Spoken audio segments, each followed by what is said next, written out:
So guys, today we have a cracking video for you, and we mentioned it in the unboxing of the Argon 18. Why don't we do a test where we see which is quickest round the track?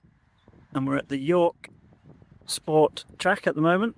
It's a 1 kilometre track, and we've got the Argon 18. At the moment it's got light bicycle, either 50 or 55, I can't remember, but it's got a 2.2 Race King on the front, and then it's got the Schwalbe G1 RX Pro 50, I think that is, yeah, on the back.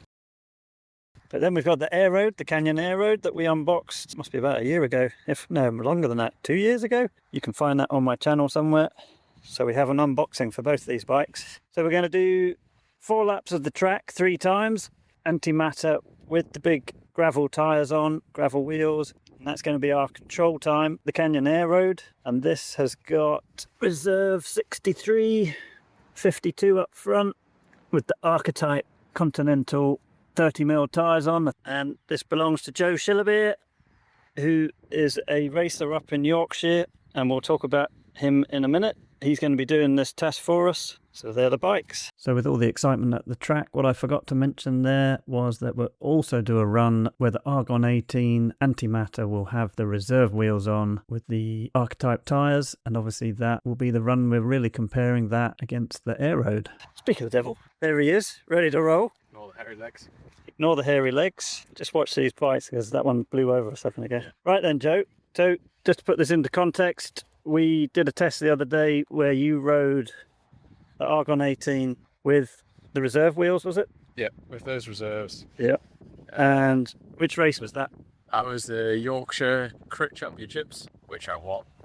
Which circuit was that? It was a Wyke. A so Wyke. It's like this. It's a purpose-built.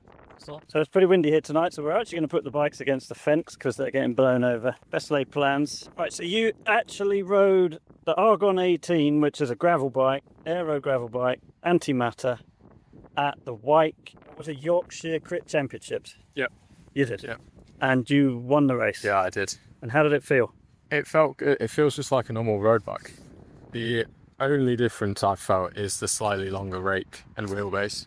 Right. It's a bit slower to turn into the corners. So as you're coming into the corners, the bike feels, what, sluggish? Or? Just it takes a bit more effort to lean it over. Right. But other than that, it's absolutely fine. And didn't cause you any problems staying with the group? No. Clearly, if you won the race. No. Yeah. Okay. It's only the first bit of the corner that is bad. Through the mid corner and coming out of the corner, it's still fine. Right. It's just that first tipping it.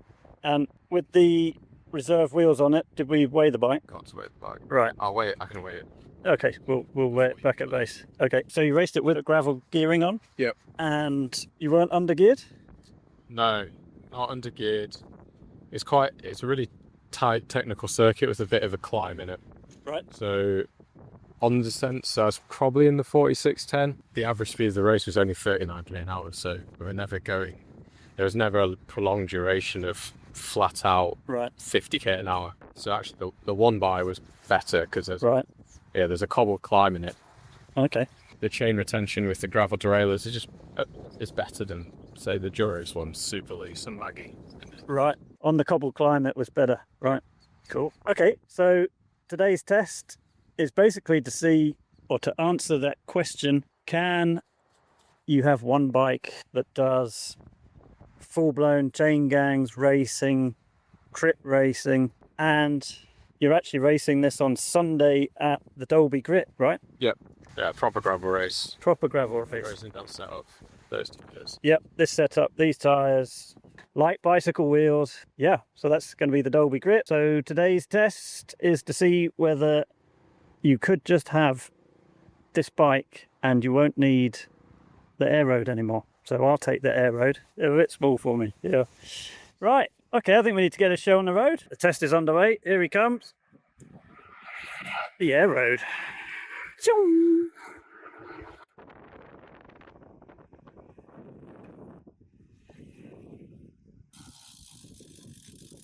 Right then. That's the Aeroad. What was that, 4 laps? Yeah, 4 laps. And what? 290 watts. 290. Yeah. Fair enough. It's quite windy today, isn't it? Yeah. Right. So who's next? It's going to be gravel tyres next, right? Cool. Right then. Argon 18 Dark Matter. ready to do its 4 laps with its big fat tyres and wheels on. Okay, run 2, Argon 18, Antimatter with gravel tyres and gravel wheel. Oh no, hang on. Needs to calibrate. What's happened? Okay, let's try that again. Here comes the Argon 18 Antimatter with gravel tyres, gravel wheels.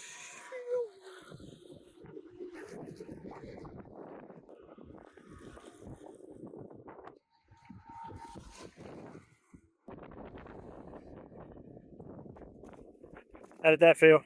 Good. Felt good. Yeah, it feels like a boat. It does feel like a boat, yeah. A few moments later, we found an Allen key, so now we can change the wheels. Oh, you just pull it off. Yeah. Uh-huh.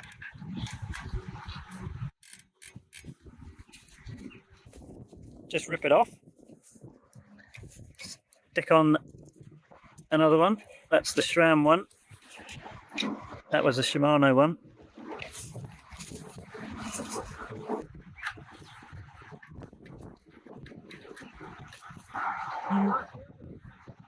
There we go. Practically an F1 pit stop.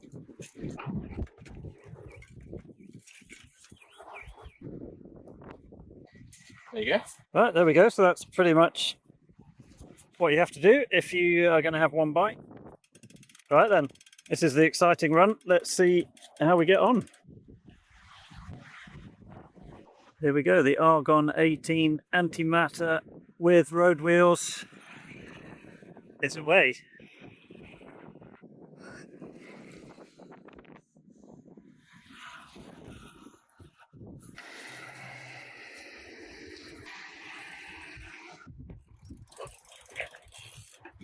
Just by feel, what did you feel between all 3 runs?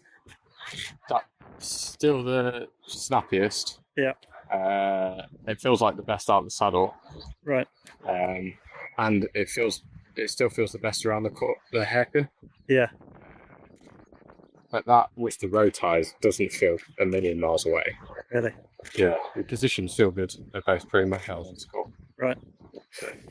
Ooh, scary times, guys. One bike. Yeah. Well, I have to say I'm a bit sad, really. Yeah, I love an aero bike. A proper Yeah. aero bike. It might be redundant. Redundant. Ooh. Right, well, there we go. We'll go back to base camp and we will have a look at the results and, yeah, then sell the Aeroad. Right, I think we're done. That's a wrap. So just before we get to the results, I thought we'd have a quick look in BikeCAD and compare the Argon 18 Antimatter to the Canyon Aeroad, which is what the test was all about. So there's the Canyon Aeroad CFR Di2, and if we fade through to the Argon 18 Antimatter, keep fading back and forth, you can see what Joe was talking about there. We've got a definite longer wheelbase, and the wheelbase is plus 34mm, both in the medium size there. The stack of the Argon is actually lower than the Aeroad as far as we can see there. And at the back of the bike, the Aeroad goes for the more aero-looking tubing, whereas the Argon 18 has got the slimmer approach to the seat tube.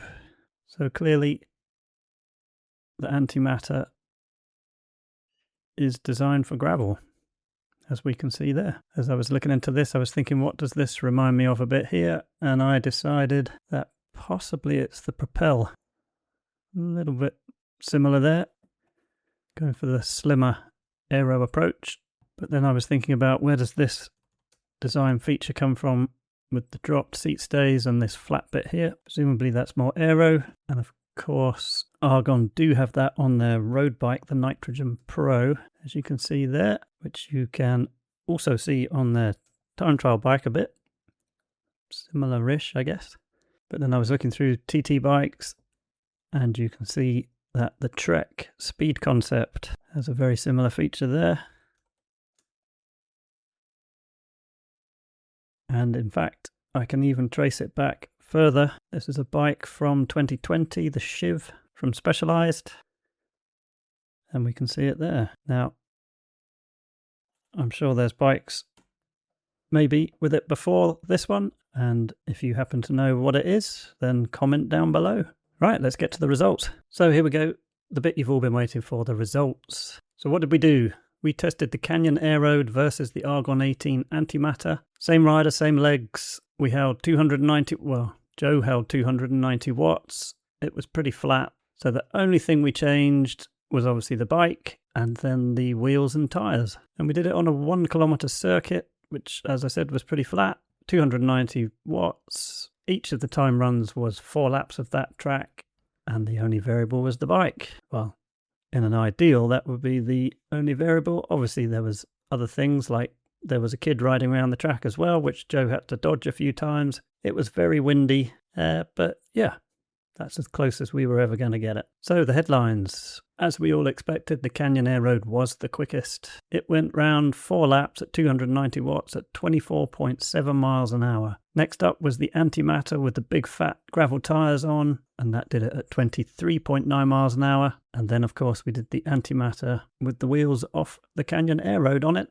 and that did 24.3 miles an hour. So if we look at this lovely little graphic down here, approximately 2.6 miles. We're just going to extrapolate out to time trials here. 2.6 miles, that's actually a little bit further than what we did, but let's just put it there. So if we extrapolate that out to 10 miles, the Aeroad has completed it in 24 minutes 17 seconds. 24:41 for the Antimatter with the road wheels, and then 25:06 for the Antimatter with the gravel wheels. So the gravel bike with the big fat tyres is 49 seconds or 521 meters back on the Aeroad.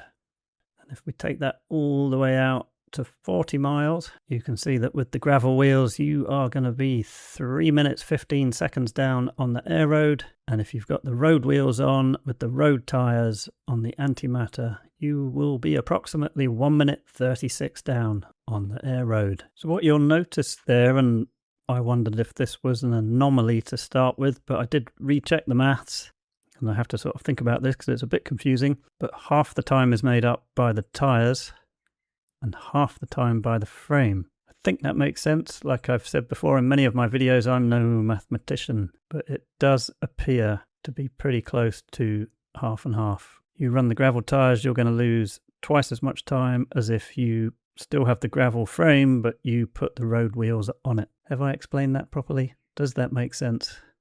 I think so. So there you go. That would be a time trial. Obviously, chain gangs and crits and stuff like that don't quite work like a time trial. You're going to be hiding in the group for quite a lot of it, so that works out slightly different.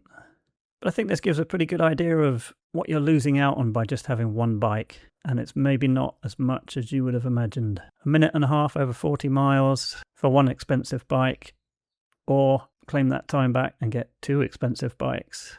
You decide. So if you'd like to have a look at this little interactive webpage I put together for this, I'll leave the link down below.